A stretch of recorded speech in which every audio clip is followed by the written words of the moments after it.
Friends, मैं हूं ज्योति सिंह और आप देख रहे हैं सक्सेस पथ। आज की इस वीडियो में हम पॉलिटेक्निक सिविल इंजीनियरिंग के 6 सेमेस्टर का जो सब्जेक्ट है क्वांटिटी सर्वेइंग एंड इवैल्यूएशन, तो इसमें हम सेकंड चैप्टर को कवर करने वाले हैं। सेकंड चैप्टर हमारा है टाइप्स ऑफ एस्टीमेट, यानी कि प्राक्कलन के प्रकार। एस्टीमेट के कितने टाइप्स होते हैं उसके बारे में हम डिटेल देखेंगे इस चैप्टर में। तो इस वीडियो में पूरा ये चैप्टर आपका कंप्लीट किया जाएगा। फर्स्ट चैप्टर की वीडियो अपलोड हो चुकी है, जिसको आप जाके देख सकते हैं। प्लेलिस्ट बनी हुई है क्वांटिटी सर्वेइंग एंड इवैल्यूएशन की, तो वहाँ से आप जाके वीडियो को देख सकते हैं। यदि आप चैनल पर नए हैं तो चैनल को सब्सक्राइब कर लें, बेल आइकन को प्रेस कर लें, जिससे कि हमारे नए वीडियो की नोटिफिकेशन आपको मिलती रहे। यदि आपने डीएसएस के लेक्चर अभी तक नहीं देखे हैं तो डीएसएस की प्लेलिस्ट बनी हुई है, उसकी वीडियोज़ आप प्लेलिस्ट से जाके देख सकते हैं। लिंक आपको डिस्क्रिप्शन में मिल जाएगा। यदि आपकी कोई भी क्वेरी है तो आप हमें टेलीग्राम पर मैसेज कर सकते हैं या फिर इंस्टाग्राम पे फॉलो कर सकते हैं। लिंक आपको डिस्क्रिप्शन में दिया गया है। तो चलिए हम स्टार्ट करते हैं। टाइप्स ऑफ एस्टीमेट क्या होता है, एस्टीमेट कितने टाइप्स के होते हैं, और उसके बारे में हम डिटेल देखेंगे इस वीडियो में।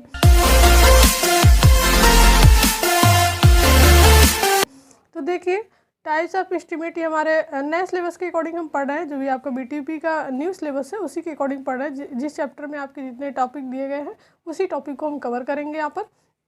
तो जो एस्टीमेट होता है, एस्टीमेट क्या होता है, पिछले वीडियो में आपको बताया गया है कि कोई भी वर्क हम स्टार्ट करते हैं, कोई भी कंस्ट्रक्शन वर्क स्टार्ट कर रहे हैं, तो स्टार्ट करने से पहले एक हम अनुमानित लागत तैयार कर लेते हैं कि अनुमान से कितना लागत उस पर लगने वाला है। पूरा हमारा जो कंप्लीट कोई भी अगर बिल्डिंग हम बना रहे हैं या फिर कोई भी कंस्ट्रक्शन वर्क कर रहे हैं, तो उस कंस्ट्रक्शन वर्क को पूरा कंप्लीट करने में हमारा कितना लागत लगेगा, कितने जो मटेरियल्स होते हैं, मटेरियल्स की क्वांटिटी क्या होगी, ये सारी चीज़ों का एक अनुमानित लागत तैयार करते हैं स्टार्ट होने से पहले वर्क के, और उसी के अकॉर्डिंग अपनी हम प्रिपरेशन करते हैं। और जब हमारा वर्क कंप्लीट हो जाता है तो हम जो उसकी वास्तविक लागत होती है उससे हम कंपेयर करते हैं, तो थोड़ा बहुत डिफरेंस आपका आ सकता है।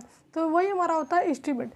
तो यहाँ पर हम देखेंगे एस्टीमेट के कितने प्रकार होते हैं। तो टाइप्स ऑफ एस्टीमेट हम पढ़ रहे हैं। प्राक्कलन को निम्न 2 भागों में बांटा जा सकता है।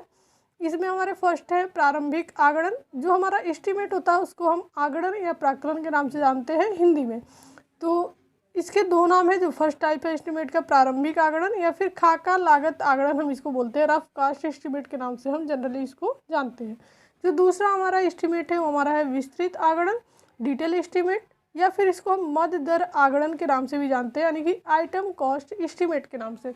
तो ये हो गए हमारे 2 टाइप्स के एस्टीमेट। जो मेन टाइप्स तो इनके बहुत सारे हैं एस्टीमेट के, लेकिन जो मेन टाइप्स हैं वो 2 ही हैं। एक तो हमारा रफ कास्ट एस्टीमेट और दूसरा हमारा है detail estimate. Rough cost estimate क्या होता है, डिटेल एस्टीमेट क्या होता है, तो इसके इंट्रोडक्शन के बारे में हम जान लेते हैं। जो हमारा रफ कास्ट एस्टीमेट होता है, तो एक हम रफली पहले एस्टीमेट तैयार करते हैं और उससे हम जो परमिशन ले लेते हैं, ठीक है। परमिशन लेने के बाद अगर हमको उस रफ कास्ट एस्टीमेट के अकॉर्डिंग परमिशन मिल जाती है तो हम टेक्निकल परमिशन के लिए, तकनीकी स्वीकृति के लिए डिटेल एस्टीमेट तैयार करते हैं। तो ये हमारा होता है रफ कास्ट एस्टीमेट और डिटेल एस्टीमेट। चलिए हम इसको डिटेल में देख लेते हैं। तो फर्स्ट हमारा है प्रारंभिक आगणन, यानी कि जिसको हम रफ कास्ट एस्टीमेट के नाम से जानते हैं। तो इस प्रकार का आगणन किसी परियोजना यानी कि कोई भी प्रोजेक्ट के प्रारंभिक विषयों का अध्ययन करने के लिए बनाया जाता है, यानी कि प्रारंभिक जो इनके विषय होते हैं उसके बारे में अध्ययन करने के लिए बनाया जाता है। इस प्रकार के एस्टीमेट से प्रस्तावित निर्माण कार्य की मोटे तौर पर अनुमानित लागत का पता चलता है। मतलब डिटेल में हमको नहीं पता रहता है, ऐसे ही जनरली हमको पता चल जाता है। उसके बाद हम जब इस पर स्वीकृति हमको मिल जाती है तो हम डिटेल एस्टीमेट तैयार करते हैं। तो यहाँ पर आपको दिखाया गया प्रस्तावित निर्माण कार्य की मोटे तौर पर अनुमानित लागत का पता चलता है, तथा इस प्रकार के एस्टीमेट से ही प्रशासनिक व अन्य औपचारिक स्वीकृति ली जाती है। यह निम्न प्रकार के होते हैं। तो इसी के अकॉर्डिंग हम इसी के आधार पर जो प्रारंभिक हमारा एस्टीमेट होता है, इसी के आधार पर हम स्वीकृति लेते हैं, जो भी प्रशासनिक और अन्य औपचारिक स्वीकृति होती है। और वो स्वीकृति जब हमको मिल जाती है, परमिशन हमको मिल जाता है, तब हम डिटेल एस्टीमेट तैयार करते हैं। तो इसके भी 2 टाइप्स आपके सिलेबस में दिए गए हैं। एक तो आपका है कुर्सी क्षेत्रफल दर प्राक्कलन और दूसरा हमारा है घनीय दर प्राक्कलन, यानी कि प्लिंथ एरिया रेट एस्टीमेट, और दूसरा हमारा है क्यूबिकल कंटेंट रेट एस्टीमेट। तो ये हमारा क्या होता है, प्लिंथ एरिया रेट एस्टीमेट क्या होता है और क्यूबिकल कंटेंट रेट एस्टीमेट क्या होता है, तो इसके बारे में हम डिटेल देखेंगे। इसमें हम एरिया की बात करते हैं जो प्लिंथ एरिया है, और इसमें हम उनकी पूरी जो घनफल होता है उसकी बात करते हैं, लंबाई, चौड़ाई और ऊंचाई, यानी कि प्लिंथ एरिया में अगर हम ऊंचाई से मल्टीप्लाई कर दें तो ये हमारा हो जाता है घनीय दर प्राक्कलन। तो इसको हम डिटेल में देखेंगे विथ एग्जाम्पल। तो चलिए हम आगे इसको देख लेते हैं। तो फर्स्ट हमारा है कुर्सी क्षेत्रफल दर प्राकलन। अगर आपको कोई भी नोट्स PDF में चाहिए तो आप हमारे टेलीग्राम ग्रुप पर ज्वाइन कर सकते हैं। सबकी सेपरेट ग्रुप बनाया गया है, जो भी फर्स्ट ईयर के स्टूडेंट है, सेकंड ईयर या फिर थर्ड ईयर के स्टूडेंट है, तो वहाँ पर आप जाके ज्वाइन कर सकते हैं। लिंक आपको डिस्क्रिप्शन में दिया गया है। वहाँ से सभी सब्जेक्ट के जितने PDF अवेलेबल होंगे आपको वहाँ पर प्रोवाइड कराए जाएंगे। तो देखिए, कुर्सी क्षेत्रफल दर प्राकलन हमारा क्या है, यह एस्टीमेट भवन के क्षेत्रफल के आधार पर बनाया जाता है। और सबसे पहले हमको पता होना चाहिए कि प्लिंथ एरिया हम किसे बोलते हैं, प्लिंथ एरिया होता क्या है। तो ये अभी आप यहाँ पर आपको डायग्राम दिखाया जा रहा है स्क्रीन पर। तो ये हमारा होता है प्लिंथ एरिया, और हमारा दो तरह के एरिया आपको यहाँ पर दिखाए जा रहे हैं। प्लिंथ एरिया हो गया आपका, और एक आपका है कारपेट एरिया। तो यहाँ पर डिफरेंस आपको पता होगा दोनों में। प्लिंथ एरिया में क्या होता है कि जो दीवार की मोटाई होती है वो भी इंक्लूड होती है, लेकिन जो कारपेट एरिया होता है उसमें दीवार की मोटाई नहीं होती है। यही डिफरेंस है प्लिंथ एरिया और कारपेट एरिया में। तो आपको डायग्राम में दिख गया होगा। चलिए हम आगे बात करते हैं। इसके लिए भवन के प्लिंथ एरिया की कैलकुलेशन की जाती है। प्लिंथ एरिया में आंगन तथा अन्य खुले क्षेत्र शामिल नहीं किए जाते। इस प्रकार कुर्सी क्षेत्रफल ज्ञात हो जाने पर उसको प्लिंथ एरिया रेट से गुणा करके प्लिंथ एरिया रेट एस्टीमेट बनाया जाता है। यानी कि जो प्लिंथ एरिया होती है जिसमें हमको लंबाई चौड़ाई पता चल जाती है, एरिया में हमारा क्या होता है केवल लंबाई चौड़ाई होती है। ये हमको एरिया अगर पता चल गया तो उसका रेट हमको पता होता है। एरिया से हम रेट में मल्टीप्लाई करेंगे तो प्लिंथ एरिया रेट एस्टीमेट जो हमारा होता है वो हम बना सकते हैं। तो एग्जाम्पल से हम समझेंगे कि कैसे हम तैयार करते हैं। तो अभी हम देख सकते हैं एक एग्जाम्पल आपको दिखाया जा रहा है। प्लिंथ एरिया रेट एस्टीमेट पर आधारित है ये।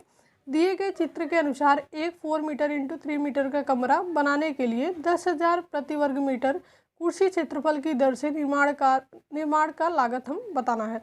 ठीक है, तो यहाँ पर आपका जो रेट दिया है प्लिंथ एरिया रेट 10,000 दिया है प्रति वर्ग मीटर, और जो हमारी लंबाई और चौड़ाई दी गई है, ये रूम की साइज़ है 4 मीटर इंटू 3 मीटर, और जो दीवार की मोटाई है 30 सेंटीमीटर। यहाँ पर डायग्राम में आपको दिखाया, डायग्राम आपका क्वेश्चन के साथ दिया गया है। तो यहाँ पर एक आपका रूम है 4 इंटू 3 मीटर का जो एरिया दिया गया है। इसके बाहर 30 सेंटीमीटर की वॉल है, और इसके बाहर जो पतली दीवार आपको दिखाई जा रही है जो 5 सेंटीमीटर की मोटाई में है, वो हमारी प्लिंथ लाइन दिखाई जाती है। ठीक है, तो यहाँ पर आप देख सकते हैं सबसे पहले हम इसकी लंबाई निकालेंगे, लंबाई और चौड़ाई। तो जो हमारी ये वाल होती है, ये लंबाई जो होती है वाल की, इसको हम लंबी दीवार बोलते हैं, और ये जो लंबाई होती है उसको हम छोटी दीवार बोलते हैं, यानी कि शॉर्ट वॉल, और इसको हम लॉन्ग वॉल। तो शॉर्ट वॉल और लॉन्ग वॉल का यूज बहुत ज़्यादा होने वाला है आगे के जो आपके लेक्चर मिलेंगे उसमें। तो यहाँ से आप समझ लीजिए कि ये हमारी लॉन्ग वॉल है और ये हमारी शॉर्ट वॉल है। तो ये हो गया हमारा। तो सबसे पहले हम इनकी टोटल लंबाई निकालते हैं। तो लंबाई हम कैसे निकालते हैं, ये जो रूम की साइज़ दी गई है वो इनर साइज़ है, यानी कि ये जो रूम आपको दिखाया गया इसकी साइज़ है।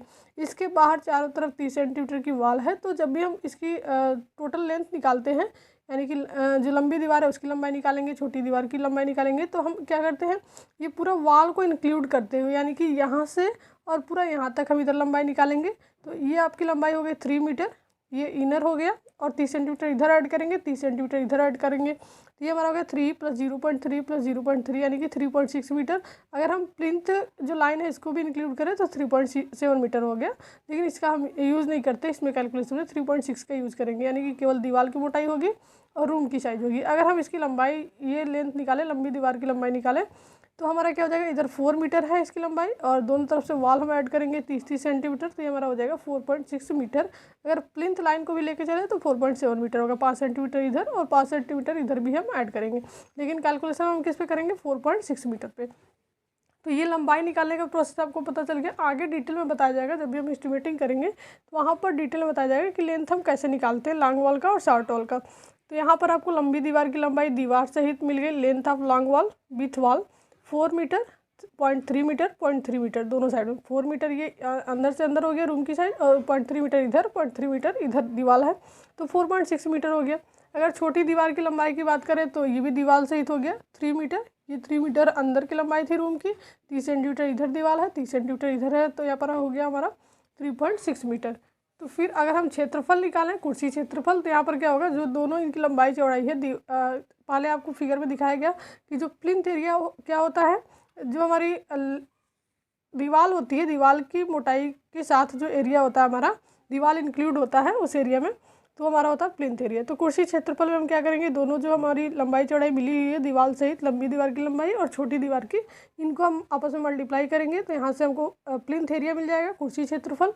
और प्लिंथ एरिया रेट आपका दिया गया है 10,000 प्रति वर्ग मीटर, आपका कुर्सी क्षेत्रफल का रेट दिया गया था।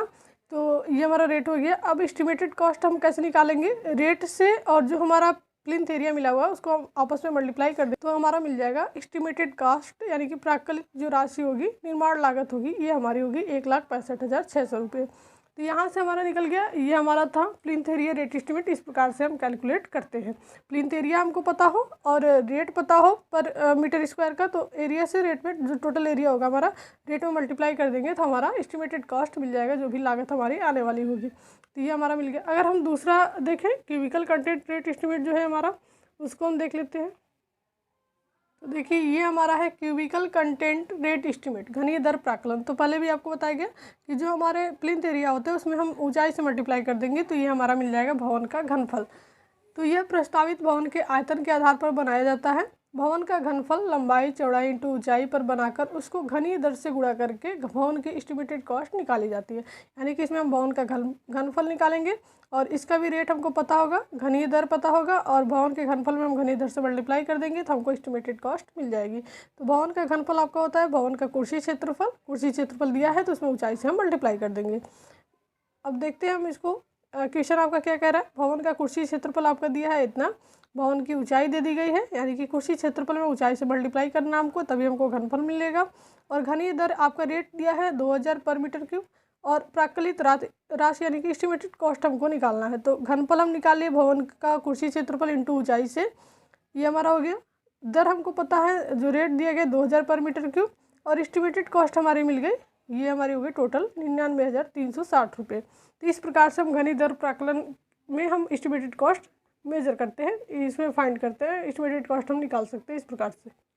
नेक्स्ट अगर हम बात करें तो दूसरा जो हमारा एस्टिमेट का टाइप्स है वो हमारा डिटेल एस्टिमेट है। तो डिटेल एस्टिमेट हमारा क्या होता है, निर्माण कार्य की स्वीकृति मिल जाने पर परियोजना को मूर्त रूप देने तथा निर्माण कार्य को वास्तविक रूप में प्रारंभ करने से पूर्व डिटेल एस्टिमेट बनाया जाता है। जो भी हम रफ कास्ट एस्टिमेट की मदद से जो स्वीकृति लेते हैं, उसके बाद से अगर स्वीकृति मिल जाती है तो हम क्या करते हैं, निर्माण कार्य को स्टार्ट करना होता है हमको वास्तविक रूप से। तो उस कार्य को स्टार्ट करने से पहले हम एक डिटेल एस्टिमेट बनाते हैं। निर्माण कार्य की तकनीकी स्वीकृति प्राप्त करने के लिए परियोजना का डिटेल एस्टिमेट बनाया जाना आवश्यक होता है।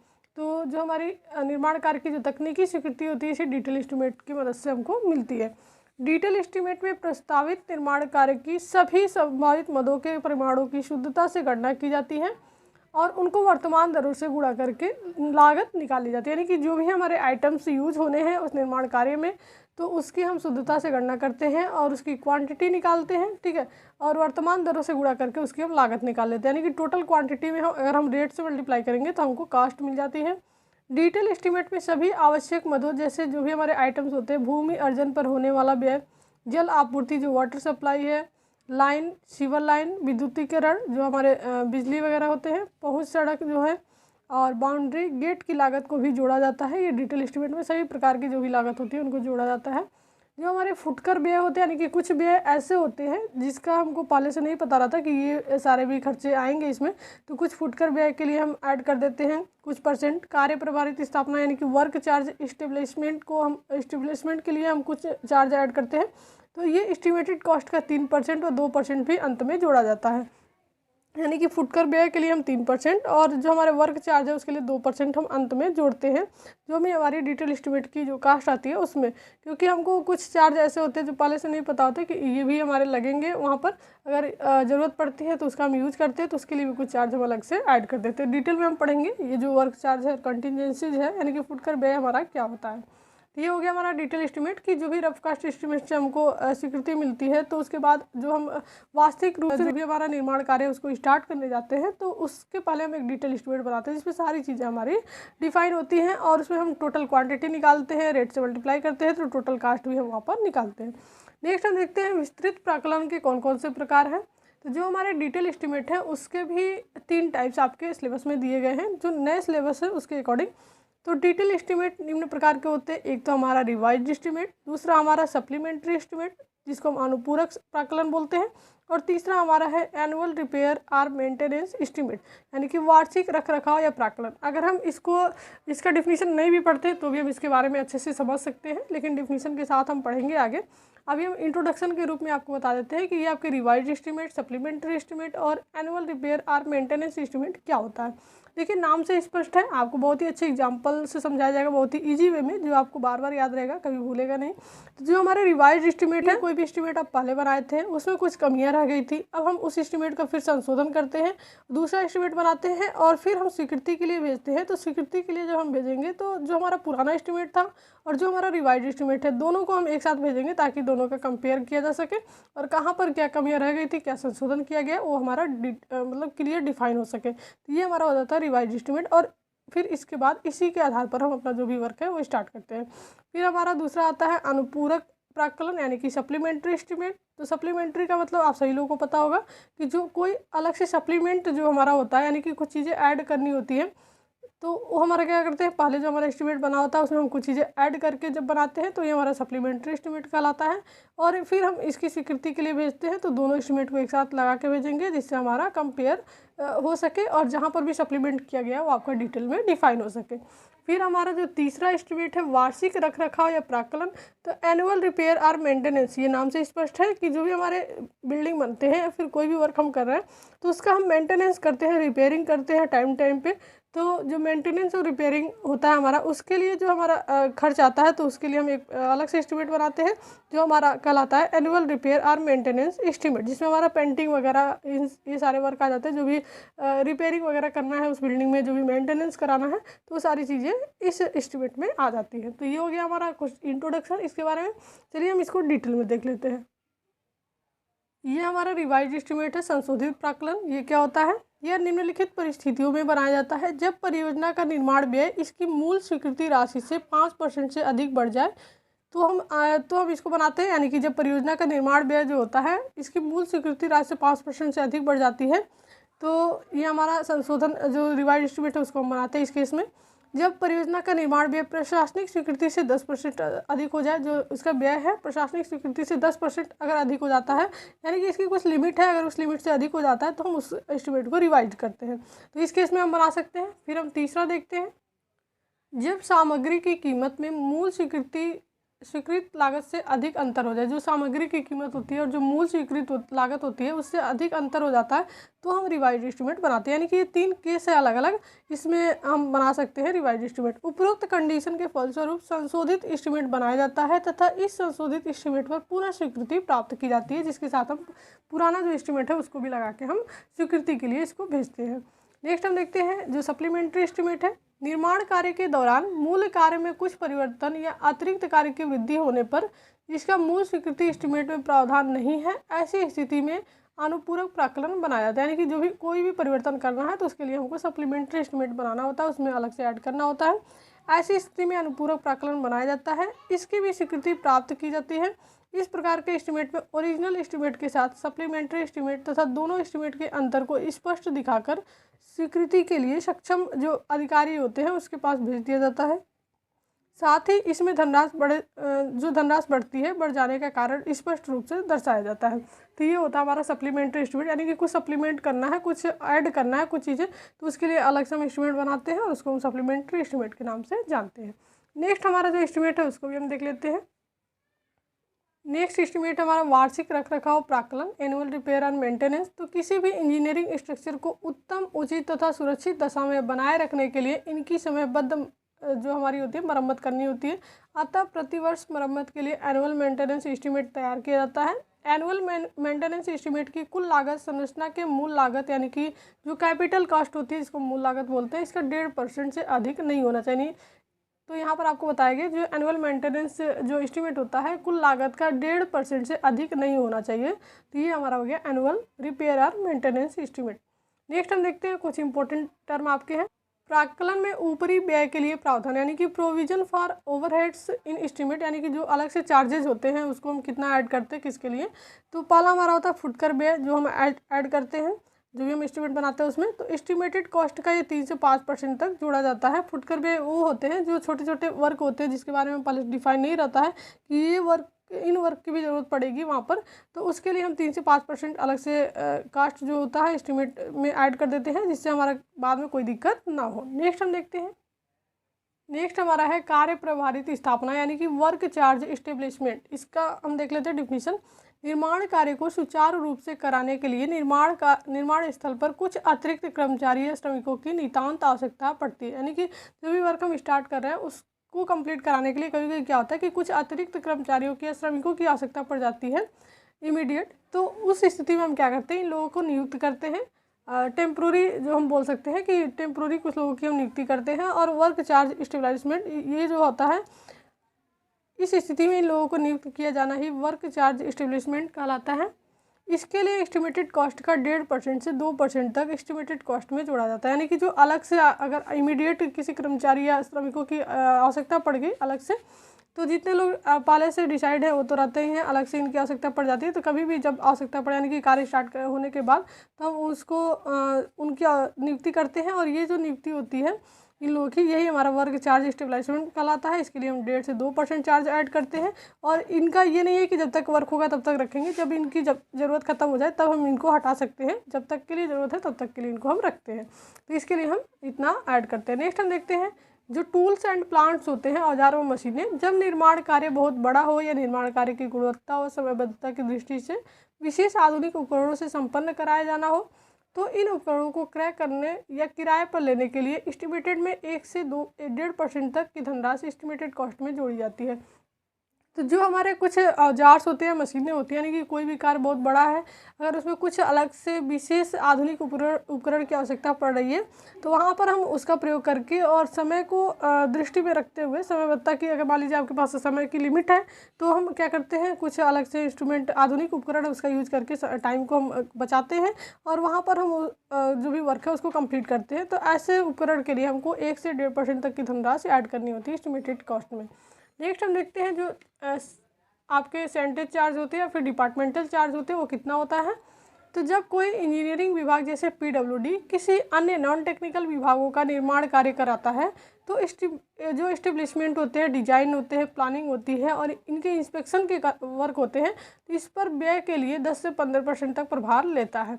जो भी ये वर्क होते हैं इसके लिए, जो भी PWD अगर है और नॉन टेक्निकल विभाग का ये निर्माण कार्य करा रहा है, तो इन सभी वर्क के लिए ये 10 से 15% तक का प्रभार लेता है, जिसको डिपार्टमेंटल चार्ज बोलते हैं।